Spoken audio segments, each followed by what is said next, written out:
This is a Dragon Blazer production, and I am the little boogeyman. All right.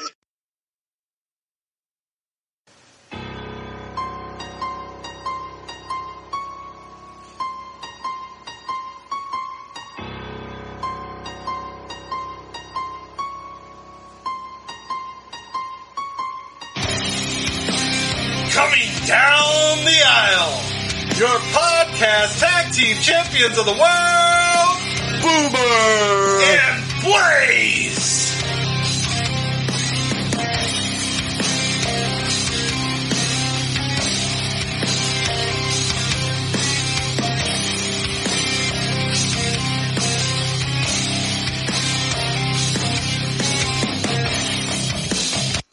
Hello everyone and welcome to another exciting edition of the Boomer and Blaze Show. I am Boomer.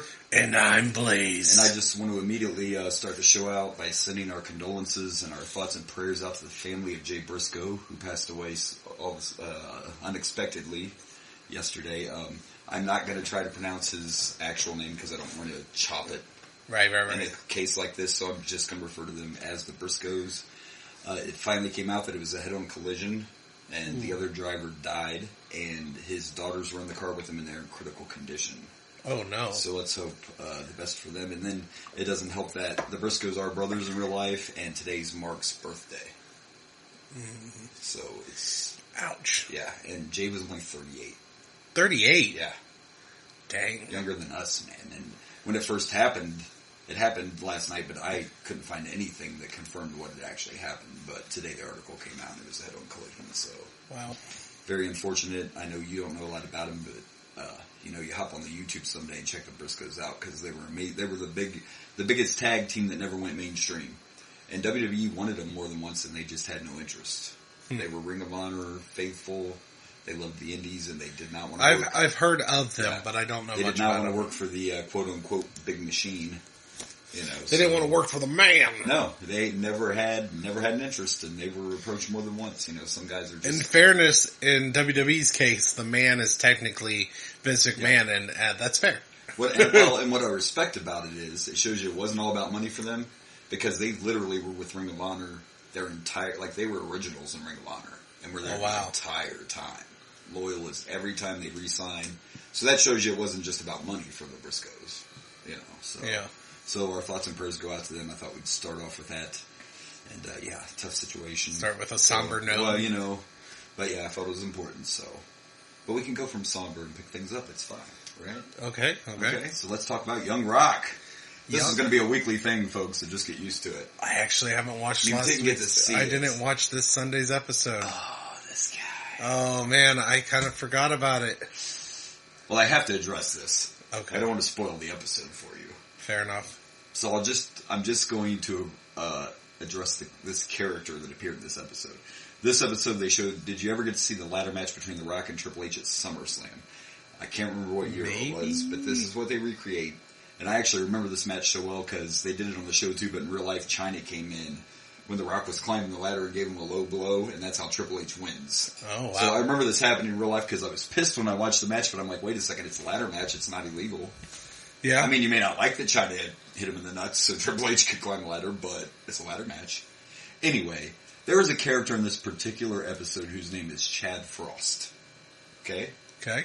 And he's supposedly the second biggest star at the time, besides Stone Cold Steve Austin. Okay. You know as well as I do, there was no one ever in the WWE named Chad Frost. Yeah. Ever. That's not a thing. No. And in this particular episode, Chad Frost gets injured, his knee, and he's going to be out for a while. But anyway, here you go. I'm showing him a picture to my co-host. This is Chad Frost. Okay. Big, black guy, long hair. Anyway, long story short is Chad Frost is actually representing Shawn Michaels. And if you notice, Shawn Michaels is not in this show. Oh. Have you ever seen Shawn in the show? I guess not. And there's real life heat between Shawn and The Rock. And I did not know this. So in this episode, someone's going to Vince McMahon and trying to sabotage The Rock's rise. Because he sees that The Rock is elevating and becoming a star. Huh. And of course The Rock thinks it's Triple H. But he finds out it's Chad Frost. But in real life, Shawn Michaels was trying to sabotage The Rock because he saw The Rock had everything that it took to, escalate. So wow, Sean's really a dick. and he's admitted it. Sorry, Chad Frost And is really I know a you didn't dick. get to see it, but I wanted to bring it up because it wasn't on our page, but somebody tried to throw some heat at me and say, that's not representing Shawn Michaels. He's a black guy. He's got long hair. Blah, blah. Yeah, The Rock can't use Shawn for whatever reason. Have you seen Bret Hart on Young Rock? No. There's a couple wrestlers that just aren't on the show. And maybe The Rock doesn't want to throw him under the bus like that on the show. But wow. Google it. All you got to do is Google who is Chad Frost on Young Rock, and the answer comes up. It's representing Shawn Michaels. Huh. And there is real life heat for that. And I can see it. And Shawn said he was a dick. Shawn's like, oh, this Rock guy, this isn't good. This isn't. This is taking from my time. I see this time. guy taking my spot, and I don't like it. I don't like it. Because the whole show, I didn't even try to find out, but I'm like, who's this supposed to be? Who is the other biggest star at this time that they're in? And I couldn't. Shawn never even entered my head. I never thought about the fact Shawn's never been on Young Rock. I didn't think about it either. Yeah. Well, there's a lot of wrestlers that there are a lot there, so they only focus on certain ones. So here the point and there. is, you can hate me all you want, but The Rock chose to do this and make them totally opposite. But it is a representation of Shawn Michaels. So there you go. Hate I was just all you hoping want. we'd get Bret Hart, but since he can't use Bret Well, Hart, I don't know if maybe, he can't. I don't know if Bret's won, but we haven't seen Bret. maybe he's And it's Jay not Liver Screwjob. or something. It's not Screwjob time yet, so I don't Not know. yet. We're getting there. So anyway, that's what I Wow, wanted to bring Sean, up. man, it Sean was sucks how much we like Sean. And I'm telling you, when I watched that Rivals thing about him and Bret, he admitted it on camera. Not that he was proud of it, but he said, yeah, unfortunately back then, I was a total dick. He said it. He admitted it. He said, I was the top guy. I could do no wrong. And if I didn't like something, But he didn't succeed, apparently, because The Rock became one of the biggest... Well, and Sean got injured and went away for a while. I would have to remember the exact time period of that SummerSlam and stuff. That'd take more research. But anyway, we won't talk any more about that, though, since you didn't watch it, slacker. No. I know, I'm a slacker. All right, well, we'll move on to some AEW. And I know you don't watch AEW much, and I haven't been watching as much as I wanted, but this past Friday they had a women's tag team match, and it got, really bloody. Really? And I'm not talking I'm talking worse than Bret and Bulldog in your house bloody. Oh my. Yeah. That's pretty bloody. Yeah. And it shocked me because it wasn't even Dynamite, it was on Rampage. So some people, of course, some people are gonna complain. Haters gonna hate. Haters are gonna hate. Haters gonna hate. MJF got on Twitter and stuck up for him and basically told everyone to shut the fuck up. What are they complaining about? This is probably a mistake asking what haters complain about, but it was the fact that, okay, I've watched wrestling a really long time and I know how it works, so I know that sometimes when you get busted open, I'm doing quotations again like they can see it. I know how it works. You blade yourself, you give up. Absolutely. It was a lot. It was a lot. And I just think sometimes people get a little, especially on TV, it's way back, Vince dealt with way back then, there were just people complaining that it was way too violent, way too much blood. Ruby Soho's face was completely covered in blood. You could see no skin. Wow. Me personally, I loved the match, and I'm not going to complain about it, but it was a lot of blood. Holy shit. It made me concerned a little bit, but... and I guess because of the way the world changed, I think people are more uncomfortable with blood in wrestling now. I think it's fair to say. Not wrestlers, but I think there's just a lot of fans. But yeah, it was a hell of a match, and I don't think Ruby intentionally meant to bleed that bad is what I'm trying to say. You can't make yourself bleed heavy. It just happens. Yeah. Watch any video of Ric Flair getting busted open. And he's just fucking covered. He was a bleeder. Yeah. Yeah. He was holy crap. It's like a horror movie. Yeah. Holy shit. So it was pretty intense. And then the fact, look at that shot. It was pretty intense. And then she was still getting put through tables and shit while she was bleeding like that. So some people just thought it was a little over the top and unnecessary, that's all. But you saw it. Yeah, she was pretty bloody. The most important thing is what your network says. You know what I mean? If they say, hey guys, that was a little too much. Yeah. You need to back off. But what my point is, Ruby didn't intentionally mean to look like she got murdered at the end of that match. It's just sometimes murdered. I think she was doing the murder. And how do we know? How do you know that's her blood? And how do we know that that I couldn't find it, but how do we know that didn't maybe she legit got cut open. Maybe she it's possible. Herself, just like Brett did at that in your house. It happens on that was a legit bust open. That wasn't, absolutely. And it was bad, so who knows. The other kind of AEW thing we'll talk about is the cons are interested in buying WWE. No, listen, let's be realistic. That's only slightly worse it's not slightly. Saudi Arabia would be the worst. Right. But here's the thing. Let's be realistic. Is there any world at all where a sale to AEW is okayed? No, it's going to be a WCW situation. But I'm not hating because you got to try. But it's a lot different because WCW is bankrupt. That was getting moved no matter what. Vince doesn't have to sell. The WWE don't have to sell. You know what I mean? It's not a right. Vince is a dick. This is all about Vince wants to sell somebody to let him still run it. That's what this is all about as far as WWE moving for sale. The con thing, it's just good publicity. Why not say you and your dad want to buy WWE? It was on CNN this week. Now, I don't like CNN, but everybody still watches CNN. So you got AEW on CNN just because you're talking about I want to buy the WWE. Of course, they're going to say they want to buy it. Doesn't mean it's real, you know what I mean? Do you think that? But it's good. Let's say that Khan was able to, or he could get away with it and he could buy the WWE. Do you think he's letting Vince McMahon take over? Do you think the other thing, and that's what I think is going to be the key. Even The Rock. The Rock was on the Today Show this week, but he was actually on there for Zoa, his energy drink. But they asked him about it because he's The Rock. So of course they asked him about it. They were trying to get around to whether he was interested because his company's been thrown out. But The Rock said, did you like that? The Rock says, he said, one, it would have to be someone that has a passion for wrestling that they would even sell it to. It had to be someone that actually cares about it. And he said, two, it's going to have to be someone that would let Vince still run the company. The Rock said it too. The Rock said the same thing. Vince will only sell if it's someone that says, okay, but we'll keep you on and you can run the company. I hope these, class action lawsuit, I hope something happens with the suing. We're going to get to that in a moment because there's more of that coming. Okay, but anyway, cool. So yeah, I just think personally that it's just the Khan's getting media attention and I'm not mad about it. Eric Bischoff actually said the same thing, and Bischoff was like, I'd take it even farther. I would call TMZ and tell them I had a meeting about buying the WWE and tell them when and where, and I would show up and walk into the building for a little while and then walk back out. So I was like, I'd milk that shit for everything it's worth. Absolutely. I mean, why not? It's good for AEW. But I don't think it's I don't think it's going to happen. So we'll talk more about the lawsuits in a second. Something that we know now that I'm excited about, and hopefully it's moving towards Roman 2, but we now know that eventually the tag titles are going to get split up.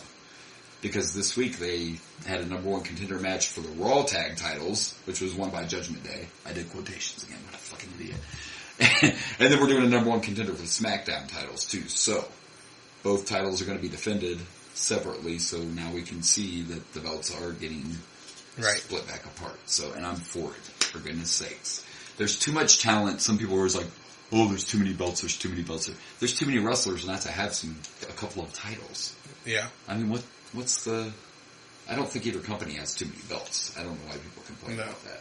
No, especially when you have two different shows. Yeah, and you have to remember... It'd be one thing if this was like the old days when SmackDown and Raw had the same superstars on both, and, And even in AEW, just because they show them on TV, they're not AEW titles. Like FTR had all those belts, but they weren't AEW belts, and they lost them. Kenny Omega came out with his IWGP US title. It's not an AEW belt, but they allow other titles on TV. I don't think they have too many either. I mean, come on. No, people just complain too much. People whiners. People bitches. Complain too much. This past week on Raw 2, it was also 100% confirmed that Cody will return at the Royal Rumble, so they full on just announced it. So now he is definitely the odds-on favorite to win the Rumble. When is the Rumble? Is that this Sunday or Saturday, Sunday? 2 weeks. Is it 2 weeks? Is it 2 weeks? Or is it next week?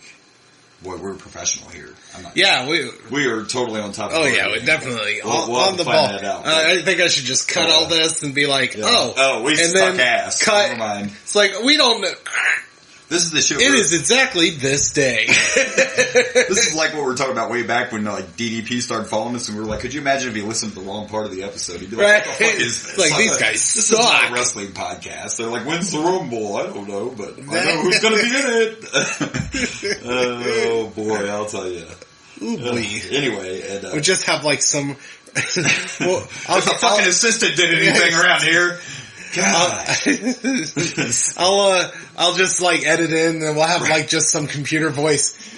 The Royal Rumble is at January 28th on Saturday.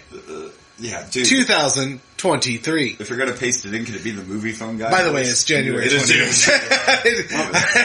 Welcome to Movie Phone, the Royal Rumble. Yeah. So that would be... just edit all today's that. the 18th, so 10 days away. There you go, okay? 10 days away. 10 days away from the Rumble. Okay, And so Cody's been I confirmed, will have so. my kids. Those kids. Damn it. But hopefully you can watch it before we record, that next week. Hopefully you'll get it in before. Oh, yeah. I'll probably watch it on... Because I don't normally watch them the night of either. And we've had this talk. I have been trying to, actually. I try to stay off The social big ones, media. at least. The big ones, at least. But like the Rumble, I may not watch the whole card that night, but I'll probably watch the Rumble itself. I'll probably watch, live. Well, I'll have my kids, so I doubt I'll be watching it that night. As much as I'd love to just be like, kids, let's watch some wrestling. Actually, that's the week of that was dumb. That's the same weekend of the local wrestling the next show. SWA show is also the day of the Royal Rumble. The day of the Royal. Why? Yeah. Why would you do that? I mean, but I think my daughter actually said she would be willing to go, which things might have changed there, but we were talking about possibly going to the show. I never thought about that. But yeah, that's the same night as the Royal Rumble. Why did you do that? Like, you're a local wrestling show. But to be fair, like the hardcore, because I used to go every show. Like the hardcore fans are there every month. And if they have the network, you don't have to watch the Royal Rumble live. Yeah, but if you don't watch it live, you're probably going to get spoiled on the winner. Because back in the day, kids, listen, we paid like $30, $40, $50 for these things. And I get that. I really do. Now you don't have to do that, but back in the day. I get that, but at the same time, if you don't watch it the night of, you risk being spoiled. Right. And I don't know if I have the discipline to not be on Facebook. I would say the thing for them, though, is it's not all their choice because they go to these different gyms and it's the venue. That's possible. That's that possible just as been well. One of those, I feel like I would have really tried to push it off. You know what? Call up Jimmy now. We got to get Jimmy especially on the show. now that it's on Saturday. Like they used to do the pay-per-views on Sundays, and if they would do the show on Sunday instead of Saturday, or if they did so. I think this Saturday thing's messing with them, but I think if I was a local wrestling program, I would make sure that my show is not on the same. Do you think some of the guys are like, really? Izzy Lambert's like, come on, Jimmy, what are you doing? Come on, man, it's Rumble night. You're doing our next show on WrestleMania? Why? Skip a week, man. Skip a week. I still think I would have to look it up, but I still think that's, as far as I know, this will be the first time they've done a TLC match. I don't think they've ever had a TLC match in ASWA. I don't know. I think they've had ladder matches, but I don't think they've done a TLC. I don't know. We'll see what happens. Anyway, but it's gonna be there's there's a possibility me and my daughter might go to it. Because she actually said she might be interested. There you go. She's not sure, right? But she said she might be. Yeah. Well, those shows are pretty fun, and if you've ever been to like live pro wrestling, it's great to go to the big venues and see Raw. But when you're in a setting like that, it's a whole different world when you're in them small buildings like that. You're so close to everything. I don't know. I love it. I don't know. I love something about being in the gyms watching pro wrestling. Oh, That's what I'm saying. It's the setting. It's the setting of the smaller. Oh, and you get to be compared to going there's to less a people, Raw where so there's you get 30,000 people. I like that smaller setting. You get less people, so there you get to be more interactive with the and they've had wrestlers. bigger stars who are not, old now. Yeah, every once in a while. And of course, I think Madman's might be there. Card. Yeah, I think he's on that card. He is. So they do. I met him once. Yeah, I mean they get some. He was in a movie my stepdad was in. That'll be interesting to see how that affects their crowd. I forgot all about that. That's because we're so professional. Did you get to see Alexa on Raw? Or at least still haven't been watching Raw. I did not see any Facebook memes suggesting something happened with Alexa this time. It did. And I'm actually behind on SmackDown too. I did not get to see SmackDown, but that's okay. I think I'm 2 weeks behind. I'll probably, in fact, I'm about to start, working on the In Your House 6 YouTube page or video and do the editing, and sometimes I'll do that while I'm watching wrestling, so I might just catch up while I'm working on it. The long story short of it was, Alexa came out, she started talking about, she'd attacked, Bailey or whatever, so she talked, not Bailey, but Bianca. So she started talking about how she feels good and she's in control and it feels good to be evil. She's giving this speech on the commentary, and as soon as she said, it feels good to be in control, it feels good to be evil, the lights go out, here comes Uncle Howdy. First we get a video. Oh, we get an actual Uncle Howdy? We got a video, and it was like a playground and stuff, but then it started showing the doll and her when she was with the Fiend and all this. And then it showed Uncle Howdy, and it's, whatever, scattered, and he said, "Are you in control? Are you really in control?" And then he came out, but there was no talking or anything that I saw. It was just it's no longer just Alexa Bliss teasing shit. It's straight up part of the story now. And of course, Bray, not that it wasn't before, but if you didn't get to see SmackDown. I have not. But Bray's speech was, I am him. I am Uncle Howdy. I am something else, and the Royal Rumble will be my rebirth. I think we're getting the Fiend back, man. I think this is where this is going. I think we're getting the Fiend. I could be wrong. Yeah. But he said the Royal Rumble will be his rebirth in this pitch black. So. Oh, stupid having kids. Is that going to be the Fiend? That's another reason. Man, I'm really excited. Maybe I will watch the Rumble. I am excited about this Rumble. The Bray thing, we thought we were going to get the last pay-per-view and we didn't, so that might mean you want to watch the Rumble. He flat out says it. This will be my rebirth is what he said. So, hey, next week, kids, Raw gets dirty. Right? It's a porn, right? Raw gets Triple X next week, Triple X. Woo! I'm excited. Either that or something with Vin Diesel. This guy sends me this damn Photoshop. I didn't even think about it when I saw the Raw logo for the 30th anniversary, but someone thought 3 X's were a great idea. Raw is Triple X. Raw is Triple X. This episode's brought to you by Hush Money. Is Hush Money right Hush for Money you? Right for you. So Raw gets dirty for the 30, baby. Yeah, I like that. Huh? But we actually have several big matches. So we're going to see the Usos defend the tag titles against the Judgment Day. Okay. Originally it was advertised Finn and Damian, and the last promo I saw was Damian and Dominic. So I don't know which combo is going to be in that match. They don't know. Lashley won a number 1 contender match, and Lashley and Austin Theory will meet for the U.S. title on the anniversary edition. And we get Becky Lynch and Bayley at a cage match. Ooh. This is all for the Raw 30, so they're trying to go big. And I heard we're getting a live sex celebration. That's right. Lita. Well, it'd have to be Beth now, because Beth would not like Lita and Edge to have a sex scene. Yeah, he's married now. I don't think somebody else liked that. Edge and Lita had a sex scene. Back in those days, I'm pretty sure Matt wasn't super loving it either. Yeah, maybe not. That was so awkward, because as fans, we knew that the this fans was that actually knew that true. Storyline was really rough, and I was like, man, Matt Hardy should get an award. Like, I don't know how you do that. Like, yeah, we knew that this was a real life. And how did they beat the fucking royal piss out of each other? Well, I mean, they probably literally beat the royal piss out of each other. I couldn't imagine. So yeah, some big matches for the dirty 30. How do you approach that? As you're a writer for WWE, and you're like, so Matt, I know that Edge had an affair with your wife, okay?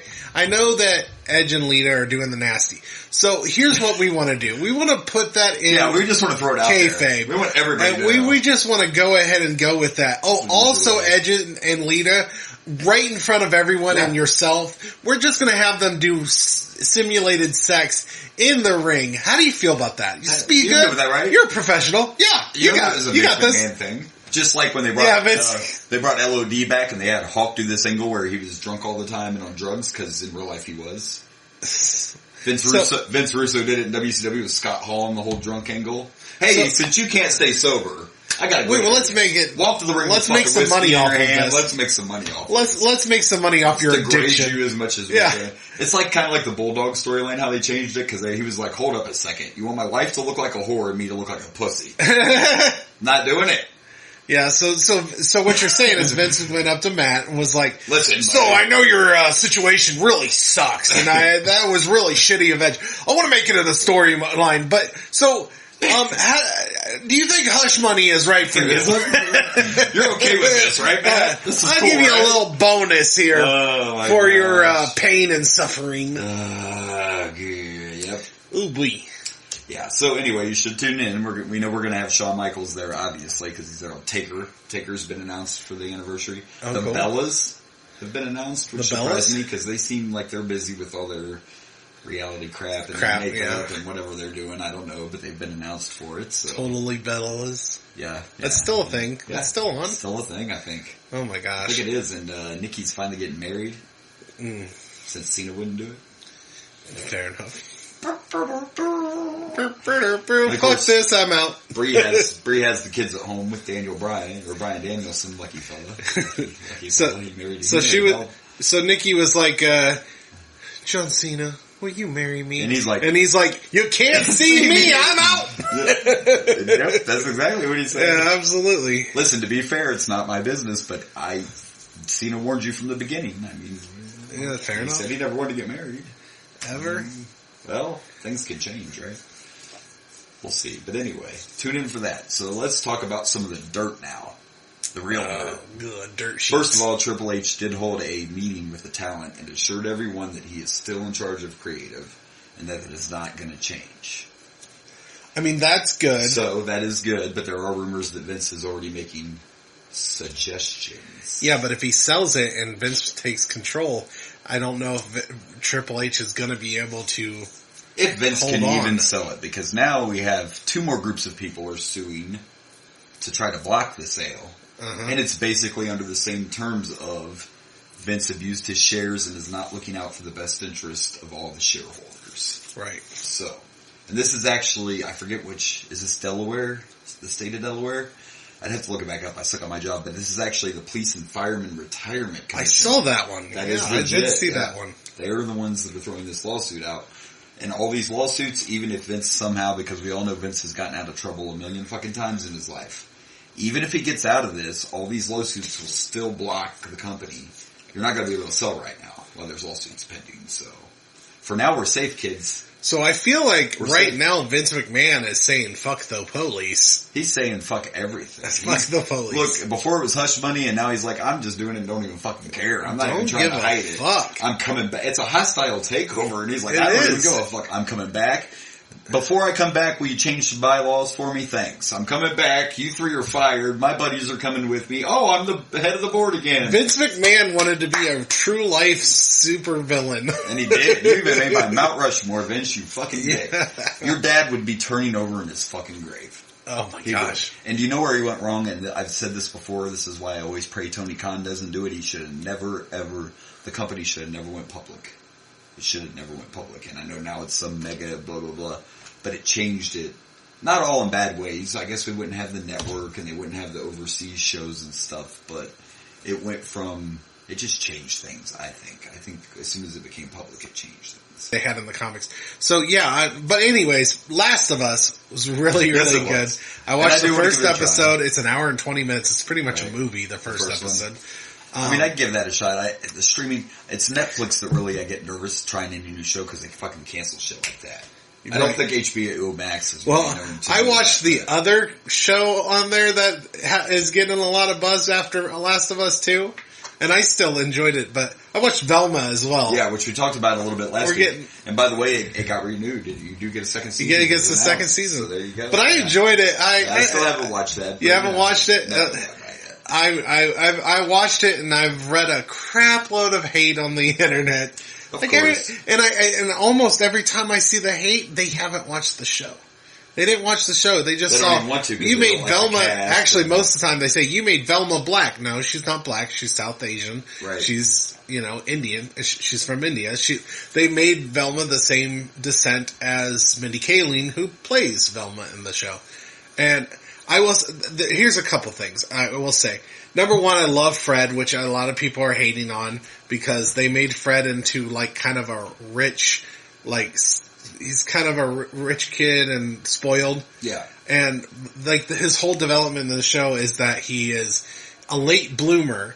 Like he's dating Daphne in the show, but he never wants to have sex with her because he hasn't hit puberty yet.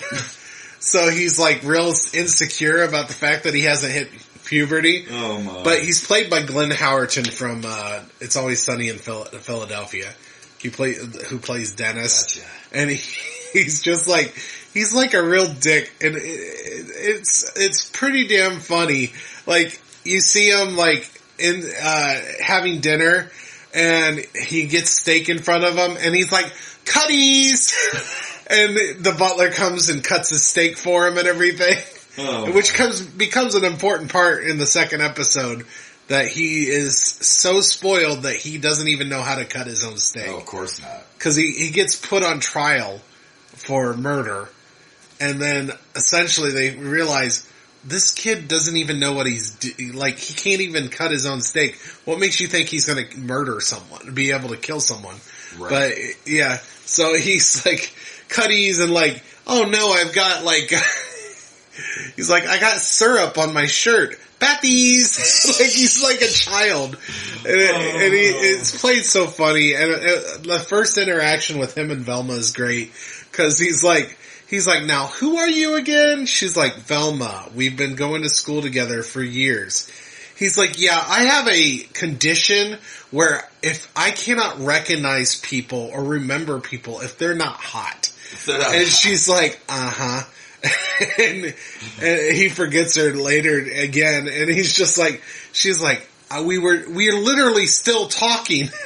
And he's like, I have a condition. She's like, is it called rudeness? He's like, that's exactly what my therapist said it was. It's funny. And my only complaint, okay, I have no issues whatsoever with the race changes. Daphne is Asian. She's South Asian. I have no problem with her, Velma. My only complaint is Shaggy. They made Shaggy black, which I don't have a problem with, but the character itself in the show, he's the one that's furthest removed from him. Oh, like, I gotcha. Like, it's not the color, it's the actual character. Her Velma, you know, she's a little bit more judgy, but Velma's kind of judgy in Scooby-Doo. Right. So she's a little judgy, so she fits the character. Daphne's always been considered the hot girl who blah, blah, blah.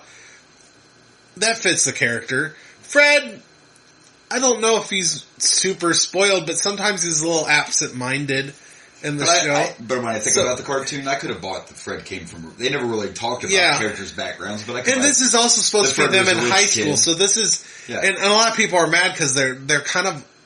Some of them are friends, but for the most part, they don't even like each other. And they're like, this is a family. I'm like, this is before they... Like, this is... It's supposed to be an origin story. People. Literally going to be a story of them coming together. Yeah. Like, do you not understand story structure? They don't understand what's going on. They didn't have them already be friends. They're going to become friends as the show goes on. They're going to probably come together and decide they all need to work together to solve this mystery. Yeah. So, like, people are bitching about literally everything. But the biggest complaint I have is Shaggy. Now, I liked Shaggy on the show. Like, I didn't dislike him personally. He just doesn't feel like Shaggy at all. Got it.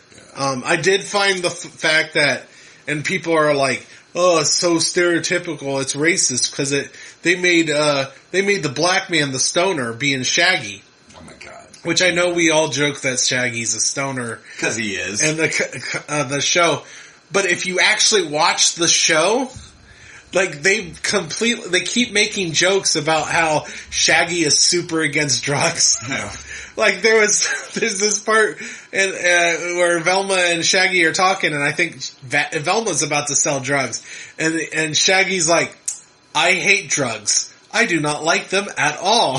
And, like, staring at the camera, like, obvious reference. Like, obviously. So, if you watch the show, they didn't make the black guy a stoner because they make it clear that he's not a fan of drugs. They observe, but people just assume, well, because he's portrayed as essentially a stoner on the cartoon, then he must be a stoner in this new show, but he's not. Yeah, people So, are stupid. but at the same time, you don't have a lot of the other.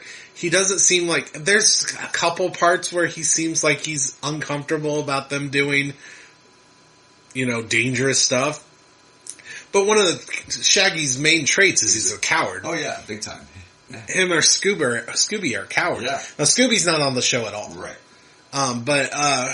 But yeah, so his character is more of just a nerd in the new show. And it's not like, if he wasn't Shaggy, I probably wouldn't even care. He seems like an alright character. Right. But they kind of changed his personality a little too much, where I can see the glimpses that they're poking fun. Like, they're taking most of the other three's main traits or main negative trait and like amplifying it for the show, and I'm cool with that. You can see those traits and you can see why they would amplify them for a comedy. This is a comedy show. Right. But with Shaggy, they didn't really have much of a, and maybe that helps because they never call him Shaggy in the show, that in the 2 episodes I watched. Huh. They call him by his actual name, Norval. Because Norval Rogers is what Shaggy's real name is. Shaggy's a nickname. Interesting. So they never actually call him Shaggy, so I guess that kind of helps it, but right. I mean, I just kind of, there's only been 2 episodes, but so I just kind of hope that he feels a little closer to Shaggy, because they really don't make anything negative about him. So all the other characters, they take their negative traits and amplify them. Right. Where with Shaggy, he's a pretty decent character, likable. His worst indiscretion is that he is clearly in love with Velma, and there's a scene where she needs, like, she's having a panic attack and seeing, like, these visions and stuff. Yeah. And she's like, I can't, I'm stuck. And he's on like an intercom or whatever. She's like, tell me something, get my mind thinking of it. I love you. He's like, I like you. And she's like, oh my gosh, that's hilarious. Keep making me laugh. It's working. And so he keeps talking. It's like, you're the only person you're the only reason I wake up in the morning. Oh my gosh, that's hilarious. And she just is oblivious that he actually means all this. Wow. But that's like the most negative thing about Shaggy in the show. And so they don't really amplify his negative traits. He just feels like a different character. So that's my only real issue. I don't care if you're a Black Shaggy. I just wish he was a little closer to what we're used to besides his clothes. Right. Fair enough. Yeah. You gotta have a little character. Yeah, absolutely. Other than that, I found the show very funny. I laughed a lot. Well, that's good. Mostly because of Fred. Clint Howerton was hilarious. I like him a lot as Dennis. I expected him to be pretty funny. Oh yeah. So yeah, that's all I have. Sorry. Nice. Well, that's fine. Well, then that means if we've rambled about all our shit, it's time for the Chic Tweet of the Week. Chic Tweet! Yes, sir. By the way, I want to mention, just on a side note, that he gave a shout out. You could tell that the Chic was watching football, so he gave a shout out to the Bengals. Oh, yeah. So that was nice. It actually said, Cincinnati and Baltimore, good game, Bubba's. That was his tweet. Bubba's? Bubba's, yeah, he uses Bubba's a lot. I don't know. Oh, that's like it? No, that's not the tweet of the week. I was just mentioning. I was expecting more from Iron Sheik talking about football. Well, at least he said congratulations. I mean, thanks. Right? You know, that's good. Well, here's our runner-up for the week, and I know what game this was referring to. The runner-up for tweet of the week is extra point, go fuck yourself. So Dallas. Where the kicker Remember in my life, I didn't watch the whole game because I've never seen a kicker miss 4 extra points in a game. When I went to bed, it was already 2. And I missed the rest of the game. When I woke up, I'm like, really? 4? And you still won extra the point. game for like extra point, go fuck yourself. I would think he'd be fired by now. I mean, I would have fired him. Absolutely. In a playoff game, I know that they were dominating, so it really didn't matter, but that's 4 points that are normally easy points. Yeah. I don't think he ever tried a field goal, but... Fucking why would you? Oh my gosh. I would fire him. After the second one, I'd be going for 2-point conversions. You have one job! And you fucked up 4 times. Now, don't get me wrong. I'm not saying it's easy, because it's not. No, it's not. Kicking's not easy. But This is what you're here for, Yeah, and you missed 4 field goals. And yes, they moved the extra point back to make it harder, but it's still not that far. Those are the kind of things, when a quarterback can't get it in the end zone, they get fired. Yeah. Your job is to kick field goals. I don't think he'll be their kicker next year. No, but I think I guess it's probably too quick to, like... You can't do anything about it right now. Yeah. But unless you have a backup kicker. Which most teams don't, because you gotta cut your roster and you don't have, but yeah, I'll let the punter try, who knows. So anyway, that was He might do better. He might. That was the runner-up. All he has to do is make one. And he's doing better. He's doing better. Just 1 extra point. But here is our actual Chic tweet of the week, and it is, just because you are good at something doesn't mean you aren't a dumb son of a bitch. Words of wisdom from the Chic. Oh yeah, absolutely. The guy is gold, I'm telling you. The Chic, gotta love him. Alright, so we're ready to watch. Oh, I almost forgot. You almost forgot. I almost forgot, and you didn't remind me. So, we are horrible, but we have a listener request. We do. From our good friend Nick. Again. Yes. We didn't forget about you, I swear. But last week we were all stoked because it was King of the Ring 96. Yep. So we got all stoked about that, and then I totally forgot until I had the show prepared. And then I was like, oh, poor Nick. So next week we are going to do Nick's request, which is an episode of Primetime Wrestling from January 9th, 1989. So, I'm stoked because I remember Primetime Wrestling, but I don't think you've ever actually seen the show. I've probably never even heard of it until now. And it's hard to describe, but we're going to cover that for you next week, Nick. It's hard to describe because Bobby Heenan and Gorilla Monsoon are the hosts, and they're like at a desk, almost like a news setup kind of thing, but there's matches too, so it's kind of like a mix between, and Bobby Heenan and Gorilla Monsoon are fucking hilarious. I do like me some Bobby Heenan. In some episodes they had guests on and stuff, so it'll be interesting. So next week, Nick, Primetime Wrestling. Alright. This week, In Your House 9 International Incident. Alright. Alright, so the first thing we got was a little clip from the free-for-all, and it showed Jose Lothario and Jim Cornette getting into fisticuffs. And then Vader and Shawn both come out and broke it off. And then we got a really lame, like, someone was sitting around the office going, hey, we need a logo for that international incident. And so they just didn't feel like doing it because it was just like these black lines that looked like an atom kind of, and it said international incident. It was really cheesy. Really bad of a throwaway. So then you hear Vince talking immediately, and you hear the Smoking Guns music off the top. We have Vince McMahon, Jerry the King Lawler, and JR on commentary, and we are in Canada, baby. Canada, eh? So the first match, Smoking Guns, well, first of all, Sunny came out. Yes, she before did. The Smoking Guns did, and she had on this leather, it was basically a bra, and it was leather, and cut off Daisy Dukes. That still had a hole in the derriere area. Oh, damn. And then there was this guys with him, what was that? Oh, the Smoking Guns. Oh, there was other people at this match? There was a match, yeah, I forgot. Really? And, yeah. I didn't notice. And so then they go backstage because there's this whole, storyline. Sonny turned on the Body Donnas. So now someone thought it was a good idea for the Body Donnas to be faces and a good idea to let them talk. Neither one was a good idea. It was a bad idea. It was a bad promo. And first of all, their characters aren't that great anyway. Yeah. But it's better to be a heelish at least because then you can be like whatever, the conceited bodybuilder, I guess, or something. But well, not only that, but, when they were heels, they had Sonny as a mouthpiece, and Sonny can actually, talk, carry conversation. And it doesn't really matter what she says. No one cares. They just want to see Sonny. I'm trying to remember. I think she's a great talker, right? Right? Yeah. I don't remember what she says. But yeah, I'm pretty sure she's a great She's talker. right up there with like The Rock, Yeah, absolutely. Macho Man. Can't she's think right up there. Yeah. Yep. Yeah. Sure. No, Yep. pretty good. Yeah. So I don't know why, but this match was not for the titles. It was not. Sonny refused to put the titles on the line, is what they said. So probably because it was in your house and not a WrestleMania. Yeah. The main event's also not a title match, so I don't even know if we have any title matches on this In Your House. I don't know. So anyway, during this match though, Jesus, the King's the best. They're mentioning Jake's injured. They're still playing this Jake's fucked up from King of the Ring and blah, blah, blah. He's got broken ribs. So he won't be there tonight, and he's at home resting. in Georgia, and fucking Jerry the King says, I didn't know the Betty Ford Clinic was in Stone Mountain, Georgia. Bum, bum. I've been to Stone Mountain, actually.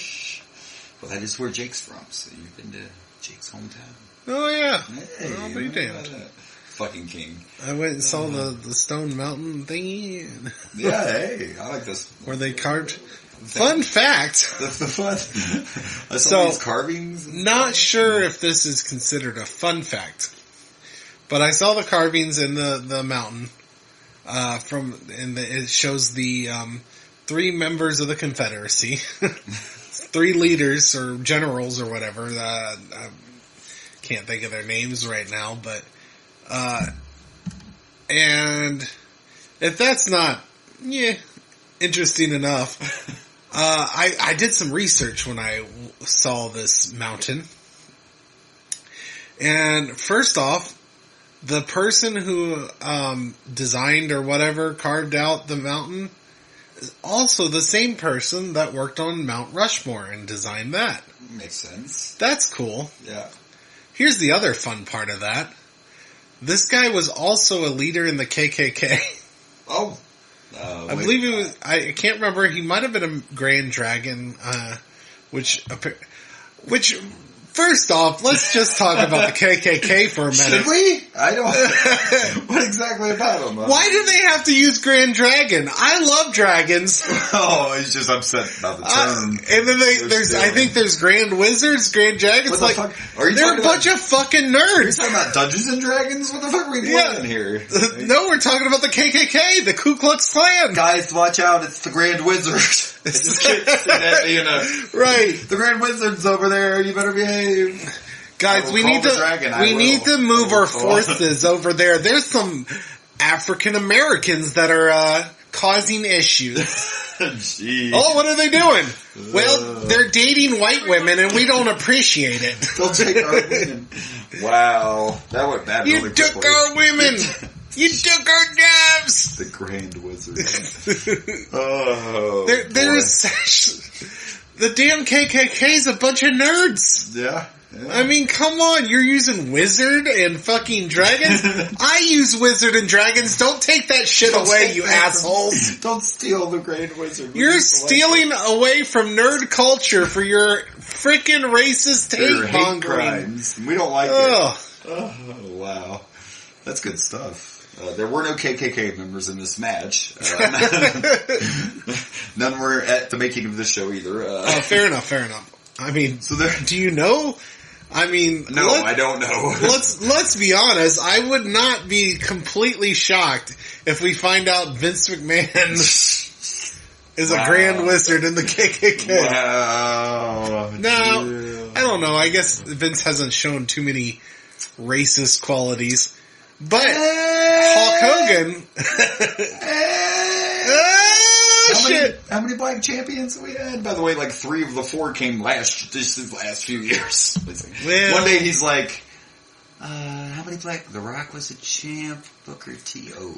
So then all of a sudden Biggie, Kofi, Bobby, bam, bam, bam, right away. I'm just saying. Bam Bam Bigelow? No, well, he was never a champion. Anyway, or we don't black. know if Vince is racist. We just know that he likes the ladies. He does like the ladies. Likes some ladies. So this match was what it was, right? It was the kickoff match. There were some cool spots. Poor Sunny fell off the apron. I was concerned. I know. Her hat went flying into the ring. Yeah, absolutely. I think she had a seizure. I'm not sure. But I was just hoping the puppies were okay. Some very unfortunate camera work. There was a nice little camera angle. So Sunny fainted, and Skip went over to check on her, and she just pimp slapped the fuck out of him. It was pretty good. Great move. Reeled him right in, like, oh, I gotta check on Sunny. You're just upset because the smoking guns are the ones getting that sunshine now. Right. We had no Cloudy. Cloudy's gone. She didn't even come out. Yeah, the smoking guns are the one going sunny side up. The best spot of this match, I think, was the fuck up that they couldn't hide, right? The fuck up move? Yes.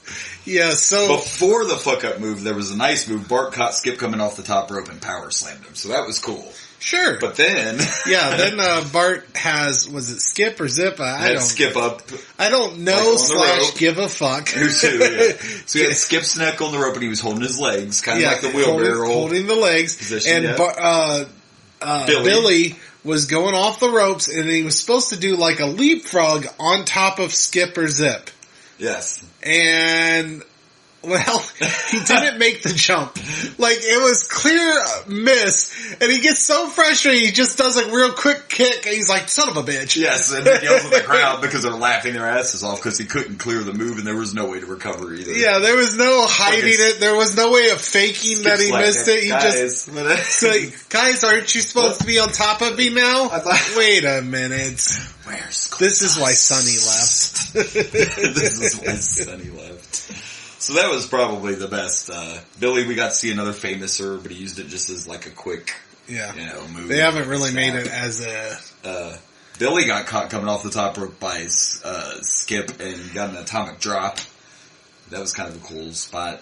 In the end, the ref was Bart was outside. The ref wasn't paying attention. Bart was in the ring. Billy was outside with Sonny. The ref was paying attention to them. Bart had Zip up to do the finisher. I forget what they call it, the wagon wheel or some bullshit. Yeah. So he acted like he was looking around for Bart. When he turns around, Skip is on the top rope. He drop kicked him, and the ref counted the pin. So it was kind of a quick, It was fine. It wasn't bad. There were a few entertaining spots. No, it wasn't bad. And I mean, even the bad spots were actually fun. It was hilarious. It was hilarious. That was one of the best parts of the match. This was meant to be a comedy match. It was great. And by the way, Sonny was out there. Did I mention Sonny? Oh, did I notice? You didn't notice Sonny was out there? I noticed when they came, she looked at the camera to tell us to hush. Yeah. Because she didn't really faint. Because hush money is right for you. And the puppies were definitely peeking. What? Puppies? The puppies. I don't know what you're talking about. Oh, sure. The boosh. Boosh. The boosh. Yeah. Oh, so anyway, not a bad opening match. I guess we got to give it some kind of ranking, right? But it was... I was expecting it to be a snooze fest, and the crowd was kind of like, until towards the end there. So, but I'm going to give it 3.5 hushes. I'm going to give it 3 leap wrongs. This match is worth watching just to see the fucked up leapfrog and to see how pissed off Billy Gunn is. Yeah. Like, you're the one that didn't make the leap. You can't be mad at Bart, your ass, that didn't get up there. Like, first of all, who thought it was a good idea for the 6'5" guy to jump over the 6'5" guy? Like, what the fuck are we doing? That's leapfrog works if one's short, one's tall. I don't know, but that was the best part of the match. Anyway, let's see what's next. Alright, so before the next episode, we get a shot backstage and Mr. Perfect is interviewing Camp Cornette. The Bulldog, Diana, Owen, and Cornette all talking about the main event. And us talking about how friendly Diana is with her brother. Yeah. My sister barely shakes my hand. She's like petting Owen the whole time like he's the cat. Like, your husband's right there and she's like all over. She was not like Cersei Lannister all over Owen, more like but Dr. Evil petting his cat. I don't know if that sounds better.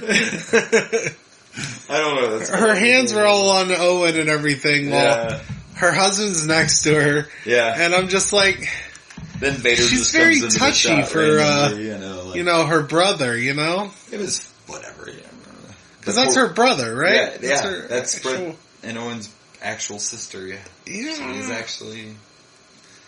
We don't know what all happened in that dungeon, okay? Next, let's move on. No, actually not next, because Cornette gave... I know you hate Cornette. Yeah, but it was a good promo. It was a good promo. It was a good promo. I loved him, explaining what's happening while it's not... he says that, the one guy had a switchblade, and I'm like, there's no switchblade there. He's like, Jose pulled a switchblade on Sean attacked me from behind, and Sean wasn't even there. Wasn't even in the ring yet. No. He comes in when Vader shows up. I hate Cornette now, but Cornette's great on the mic. And as a manager, that shit's great, so. I can separate. It's just like a perfect heel.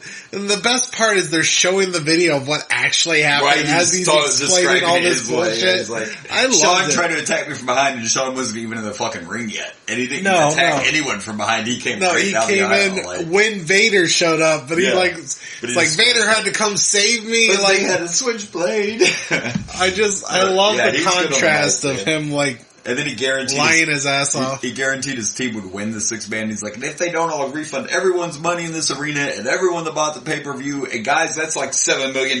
So you gotta win. You gotta win. You gotta win. You can't let that happen. Yeah, Cornette had his moments as an entertainer. Yeah, my hatred for him's outside of the ring. It's the shit. Understood. So it's a character though. Yeah, he was a great man. He's a good character. So our next match we get... Other than the fact that why the fuck are you holding a... Well, we looked it up. Remember the tennis racket was some movie. It's still or something dumb. we saw. Yeah, it's still dumb. He never played tennis, but whatever. It's just like a random object. It's just weird. It's weird. But it kind of became his, whatever. Like people got used to seeing it. It didn't make sense. Fair enough. Whatever, So then our next match we get Mankind. This was supposed to be Mankind versus Jake the Snake. They told us Jake wasn't there, and substituting for Jake is good old Henry Godwin. Good old... With Hillbilly Jim. And... Where's his teammate? Where's Phineas? They needed someone to, So listen, Jake legit did get hurt during this time, but part of the reason he didn't wrestle here maybe because he had too many painkillers. Jake submitted he had struggles. So basically he got injured, he fell back into the drugs, the pills and stuff, and but all they're saying on TV is that he's still injured from Vader beating the shit out of him, so whatever. And Henry Godwin substitutes. I'm not a big Godwin fan, but anytime I can see early Mankind, sign me up. Oh yeah, this was fun. Even the screaming he does in the matches, the little subtle, hey, whatever, that fucking crazy. And he did the knee again. I never knew with all my wrestling wisdom that Mankind created the V-trigger, and I'm just still shocked about it. He did it again in this match. This time it was in the corner instead of against the stairs, but it was that knee. Kenny Omega stole from Mick Foley, and I fucking love it. We all know wrestling. That's what wrestling is, folks. But I just never remembered Mankind doing that running knee. And he does it really well, too. Pulls his hair out really well as well. He's great at pulling that hair out. Yeah, absolutely. There's a spot where they were outside, and Mankind pulled the mat up, and I was hoping we were going to see a pile driver. We didn't, but we did see a swinging neck breaker. Yeah. Onto the mat, so that was pretty cool. Godwin hits some pretty powerful, I mean, he's a big guy. And he can hit some powerful shots, but... Sure. And there was more cheering than we expected. Yeah, for some reason the fans were all about this pig farmer. Right? I said maybe pig farming is popular in Canada. Maybe. Well, in Canada, it's moose farming. It's moose farming. Can you milk a moose? I don't know. I mean, you can milk anything with nipples, can't you? That's what I heard. Feel like maybe? I don't... Maybe? Well, wait a minute. I don't know moose biology. Yeah. But is moose the male version of something, or that's a good question. Is there male moose, female? Are there moosies and moosettes? I haven't done a lot of research on moose. But I bet if you went to milk it, you would know which one was which. I can assure you that I will never ever go and milk a moose. Oh, the shit we talk about. I don't know what happened. I apologize. I don't know. And Canada again, we're going to have no audience in Canada. No. If that 3%, I don't know what you're talking about. If that 3% of listeners that are international just goes away, I'm going to be like, fuck, it was Canada. Shit. It was Canada. Of all places. I was somewhere else, it was fucking There's Canada. so much popular wrestling from Canada, and we're just fucking that shit up. All over it. Stu Hart's Dungeon is disappointed. It is. There was a spot later in the match where Godwin fucking body slammed Mankind off the apron onto the same concrete floor where the mat had been exposed. That was pretty cool. A pretty good one. Mankind's just entertaining. This match wasn't like anything to write home about, but I like to watch Mankind. I mean, this wasn't Mankind versus Undertaker, but... No, but it was fine. Mankind versus random opponent is nuts. And it's another one where... I get we're supposed to suspend our disbelief because it's wrestling, but Henry went for his slot bucket, which I've discussed is the Stinger death drop, if you know Sting's reverse DDT. So he puts it on. One, logic would say you knew you were way too close to the ropes to begin with to put it on, and you could clearly see Mankind holding on to the fucking top rope. Maybe it's just the heat of the moment. It must have been the heat of the moment, or maybe he's wearing his sunglasses at night. You can see what the fuck, I don't know, but he missed it obviously because Mankind held onto the rope, put on the mandible claw, and then I don't remember this either, but if you notice once again, now it wasn't as quick as Taker, but they're treating the mandible claw like the match isn't over unless they pass out. Yeah, he was asking Godwin if he quit, but they did not ring the bell until Godwin was completely passed out. So yeah, that was interesting. They're really making the mandible's claw pretty strong right off the bat. Yes, they are, and I dig that. I dig it too. I do, for sure. And it makes sense because, well, of course, fully explained later on that that's the actual move that's happening, quote, quote, is the fingers are under the tongue pressing into the bottom of the mouth, the palate, and that's some reason causes you to pass out. But I still think so. There is a scientific logic to it, and I do think that would be painful if someone took their two fingers and pressed into that bottom under your tongue. Right? Yeah, that would hurt. I could see that hurting. Yeah, yeah. It's nice to know the science of the moves, right? Yeah, that they're supposed to be doing. Absolutely.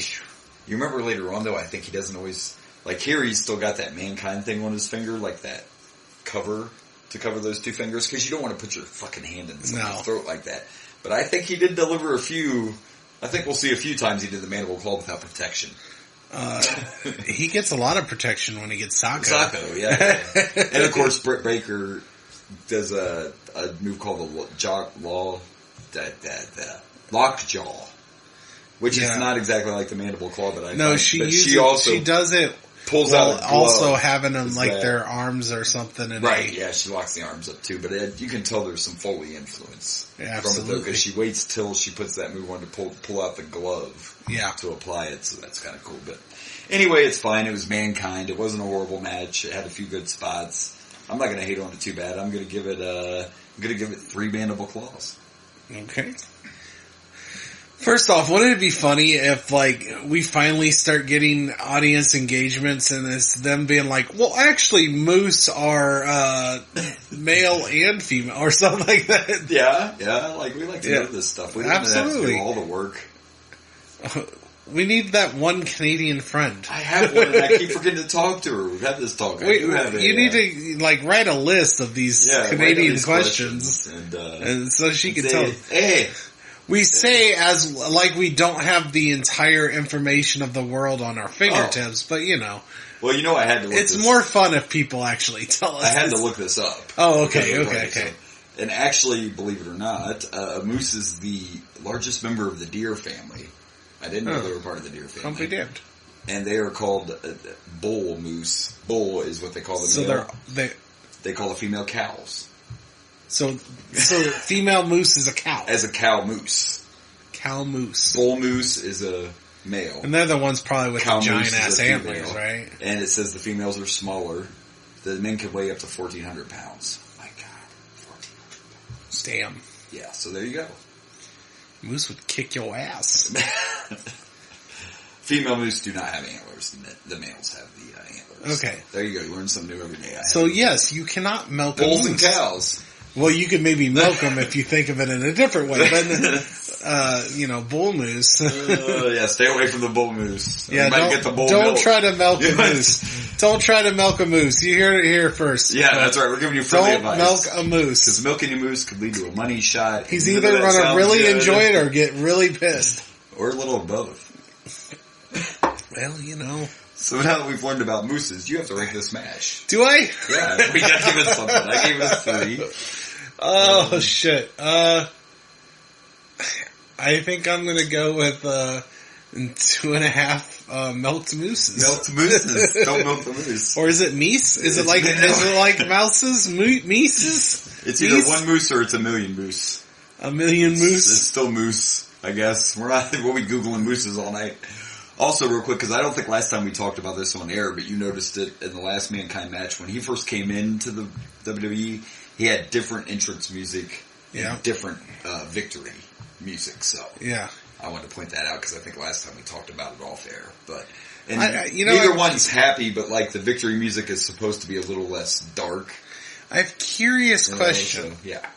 Is Mankind the first one to get different music coming out? And he was the first time that ever happened. Yeah. And I don't think it happens often. No, I don't ever there remember anybody it else happening again. I don't. Just Mankind. Orange Cassidy did it for a while, but you're talking years apart. Oh, I didn't know he did it. Only when they switched his music, they felt a need to play both of them still, and I don't know why, but... okay. Anyway, but I don't think it's ever happened again. Fair enough. Also, Mankind helped design his logo, just throwing that out there, too. Like, Mick Foley helped design that Prince-looking, thing, so... The thing on the back. Yeah. Gotcha. Alright, well, let's see what's next. Alright, so we get a shot of the Superstar line, and Brian Pillman's back there running that shit, which is a great idea. Again, he's still injured from this car accident. So he's completely sane. They're trying to get him, and he's talking about how the Smoking Guns were trying to complain about double teaming, or the Body Donnas were trying to complain about Smoking Guns double teaming, but they just want to double team Sonny. Yes, he said this. And then he actually says to Vince, "What's wrong? You don't like me talking unfiltered?" Hey, what did he say that was wrong? Exactly. I mean, I'm not, no arguments for me. Okay. So we get that little fun segment. Body Donna's probably never got to double team Sonny. That's why they're mad. That's why they're not. But I bet Bart got him some Sonny. And Billy.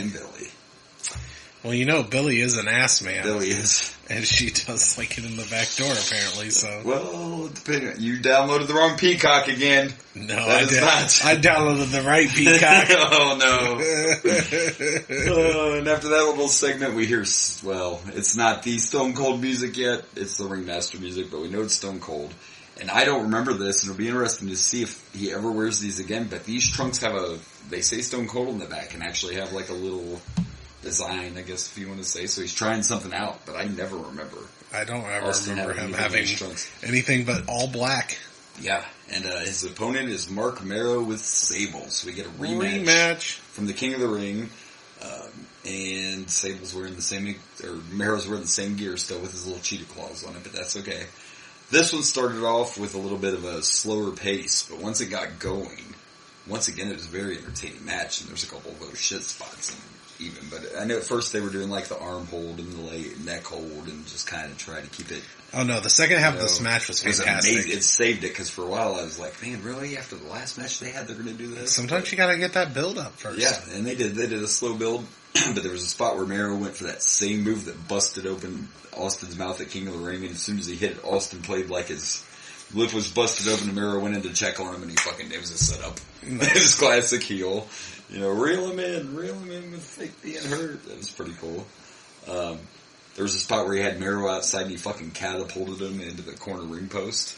Oh yeah. Yeah, that was pretty good when he actually had to drag him for a minute. I kept thinking, what the fuck are you doing? He's like dragging him around the ring, and he kept like repositioning him. We saw a botch too. We saw another botch, which you couldn't hide. It looked like he was going again for the stun gun we talked about last time, like the power bomb pick up and then throw him over the head to stun gun him, and he couldn't get Marrow over him. I didn't think of that as a botch. I thought that was Marrow.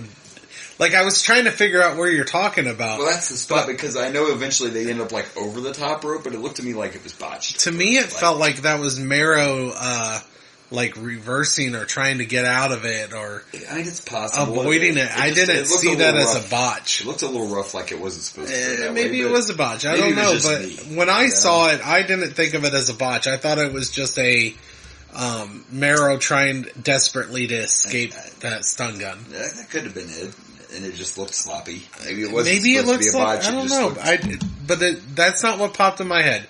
Because you said botch, and I was like, I don't know what you're talking about. Oh. And now that I do remember that spot you're talking about, and I didn't think of that as a botch. I thought that was game script. I thought that was, maybe. Marrow, because they just had a rematch, so he got the stun gun done on him, or what, a version of it. On the last, I remember that one was a pretty cool one too. Oh yeah. If I remember right. So I just took that as Marrow knew what was coming and desperately escaped, and maybe it didn't look pretty, but he kept himself from taking it. I didn't think that was a botch at all. I thought that was the story. Maybe not. I don't know. That's the only part that looked a little, but you never know. Then also right in the middle of the match, here comes Marlena with her bellboy, or whatever the fuck you want to call him guy. And they hand a gold envelope to Jerry the King Lawler. But he never says what it says. He doesn't open it. He actually is like, here, Vince, hold on to this. So we don't know what's in the gold envelope the King got. It's a mystery. Is it a cigar? So Marlena likes to suck on the stogie, you know. It's an invitation for his party. My party in my pants. Yes, that's right. My pants party. That's where I was going. Probably one of the most badass spots was when Austin was outside, Mero was on the apron and did a standing. He didn't use the rope. Oh yeah, you didn't jump off the ropes or anything. A standing flip. It was impressive as fuck. It was badass. It was very impressive. I was very impressed by Mark Mero. I don't recall seeing that too many times. Usually guys jump off the bottom rope or something. Which is still fun to watch, but holy shit, he just a standing flip, and it was good. I told you Mero had skills, it's just for whatever reason his character didn't resonate with the audience, like, you know. He's a weird looking dude. It happens sometimes. I think he does a lot of cool shit, but character wise, Johnny B. Bad worked better for him in WCW than. Yeah, but you probably didn't see a lot of Johnny B. Bad. I know that Johnny B. Bad was a thing, but yeah, obviously I watched a lot more Mark Mero. It was kind of like a Richard. Little Richard he looks character. like Little Richard. He really looked does. like it, so that's kind of what he looked like Little Richard. Yeah, and that's what his character was. He was very flamboyant, and he had this gun that shot out like confetti and stuff. But it was kind of like Gold Dust with less sexual, you know what I mean? Because he would come out talking about how pretty he is, and he'd be all like, yeah. And then when he got in the ring, fucking whipping that ass, you know what I mean? Whipping that ass, yeah. Yeah, so Johnny B. Bad was kind of a flamboyant, and he's kind of pretty for a man. Don't you think, like in the face a little bit? He's kind of. Yeah, he probably would have made much prettier kids than Brock did. Oh, sorry. Listen, we're not trying to be mean, but we're still just trying to figure out how that genetic thing happened like that. But anyway. Yeah, you got Sable as a mother, and unfortunately you take after your dad. And your dad is not a very pretty looking man. Now, we did see another saved by the rope to get out of a finish, but this one didn't look obvious. No, this one actually Stone Cold went for a stunner, and there's no way he would have known that Mero reached up there to save the rope. He wasn't on the rope already this time. No, he actually caught it as the stunner was going on. This one was done a proper way, where I'm not like, really, you didn't notice that? Yeah. And then when he got out of that, he actually did one of the like a slingshot leg drop from the apron back into the ring, which was also a badass move. But in the end, we all know Stone Cold hit that stunner. Still without the kick. No kick. And the way that he hit it on Mero. Mero actually looked more like he was coming down from a diamond cutter. Like Mero managed to lay it out flat. But of course this is pre-kick too, so you're not really... Yeah. He's just grabbing you and doing it. Soon we're going to get... Yeah, right now he's just dropping, but and soon I actually we're going to get... See, I'm the one that knows all the facts, but I wonder if it developed that way because Stone Cold was watching this like, you know, his older match. His match is going like, it doesn't really, something's missing. Something's... Well, once he brings in the kick, then we get the bounce back. Yeah, we get the real You drop down and then it flies backward. Right now he's kind of doing it closer to a cutter or an RKO. Yeah. Or it's not quite. He's still sitting down, but it just doesn't work the same without the kick. They aren't. Maybe you know what what probably did it. Is he probably was facing someone like Rock, and Rock's like, no, I'm just going to sell the shit out of it.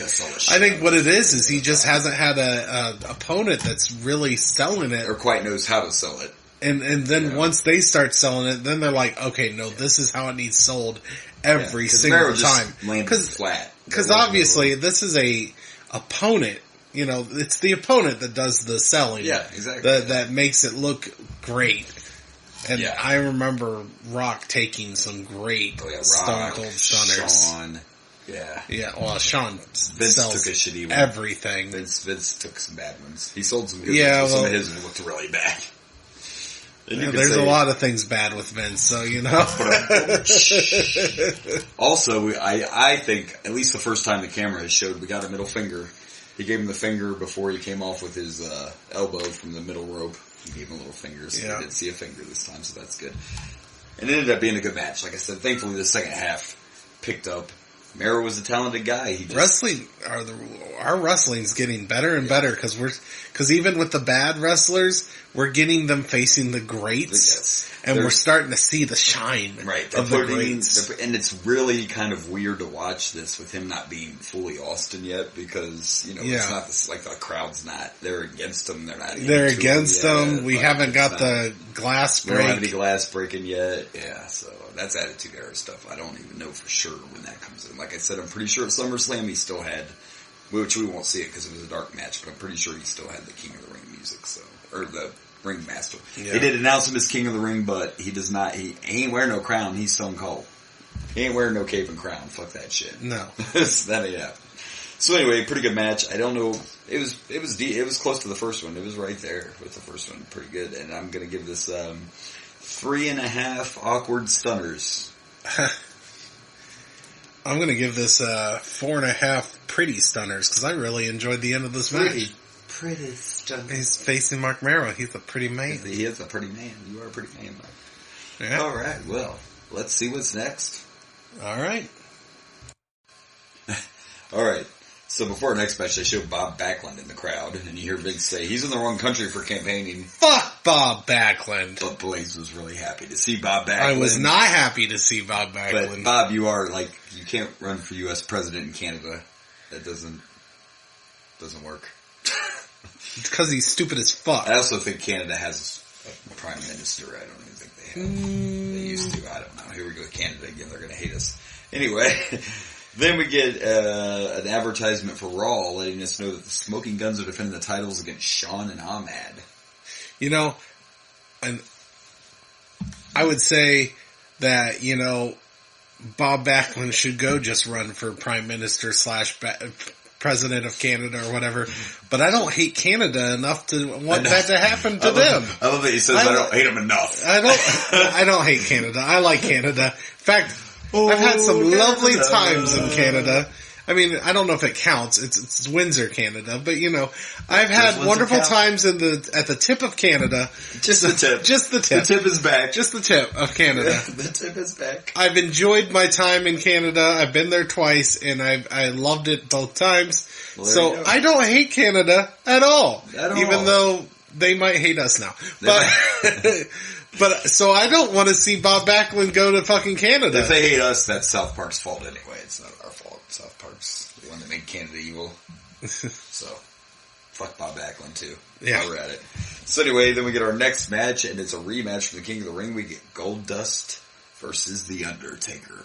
And this starts out with Goldust being classic, just doing the classic shit heel stuff.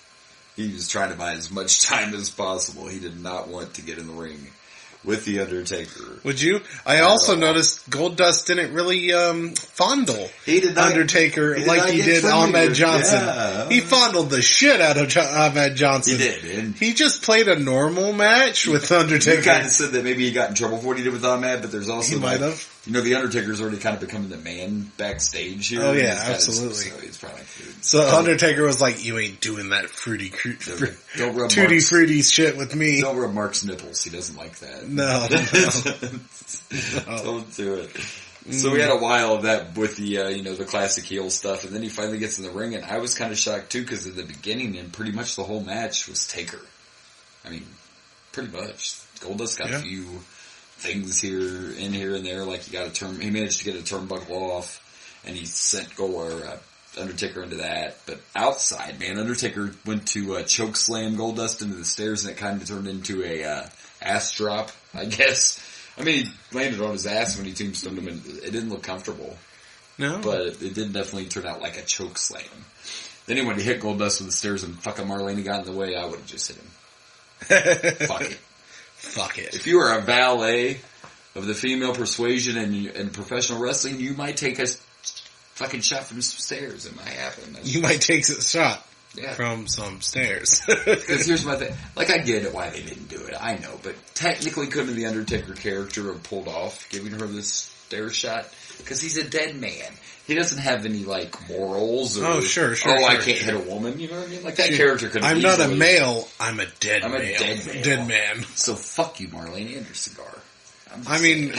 With Undertaker, I definitely see it more of him grabbing her throat like he's about to do a Right, choke about to do slam a on choke her. slam But, instead of the stairs. Yeah. yeah, no, that's a little far. Throwing objects at women is normally, we can do moves on them. That's fine. Oh, we can choke slam them. But let's We can't not hit them throw with the fucking objects stairs. at them.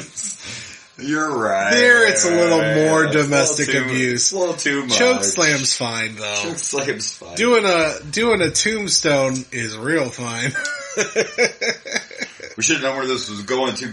Or Taker finally ends up getting, his tombstone, and he's going for the pin. Surprisingly, he does the tombstone, and Goldust doesn't do anything while he's in that position. Oh, he thought he had, a little prize in front of him. You notice he did do it. Taker kind of did do it a little off to the side and had his head lower than normal. I think he was like, "You're not seeing my dick." There was a few full packages in this match. The first time Taker went for the tombstone and didn't get it, he had a handful of those balls. He had that whole package in his hand. He had the whole thing. Goldust was probably just like, something like that. I got the whole package in my hand. It was more than a tip, that's for sure. Oh no! Anyway, he finally nuts. Get your nuts here. Get your nuts. Hot nuts. Hot nuts. Hot toasty sweaty nuts. I don't know if you want sweaty nuts. No. Hot and sweaty, whatever, salty. Shreddy balls. He finally gets his chocolate salty balls.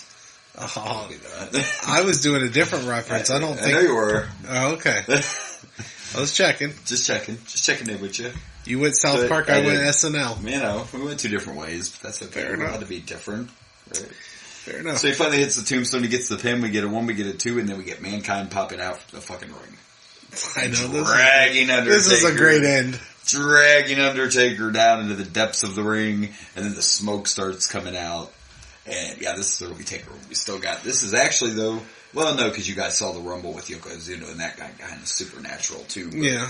You don't see this stuff a lot yet with Taker as far as like the supernatural, stuff. And then they're playing the Undertaker's music, but it's just like the gong and the lights are flicking on and off, and Mankind's looking in the hole trying to find, he's looking in the hole.